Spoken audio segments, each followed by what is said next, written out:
నువ్వా? ఏం అప్పుడే మర్చిపోయావా? నిన్నెవరు రానిచ్చారు ఇక్కడికి? ఒకళ్ళు రానిచ్చేదేంటి? అనంతపూర్ కరువు వచ్చినట్టు, ఆంధ్రాకి పవర్ కట్ వచ్చినట్టు నా అంతటి నేనే వచ్చాను.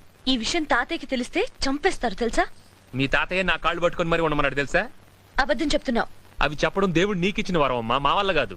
ఓయ్ నేనేమైనా తప్పు చెప్పానా? నీ బతుకు ఒక్క నిజం చెప్పావా? నీ పేరు అబద్ధం, నీ ఊరు అబద్ధం, నీ ఫోన్ నంబర్ అబద్ధం, నువ్వు అనాథవని చెప్పింది అబద్ధం. నువ్వు మాత్రం అన్ని నిజాలు చెప్పావా? మీ అన్నయ్య వాళ్ళ గురించి అబద్ధం చెప్పలా? పిచ్చిదానా, నేనే అబద్ధం చెప్పినా అది లోక కళ్యాణం కోసమే.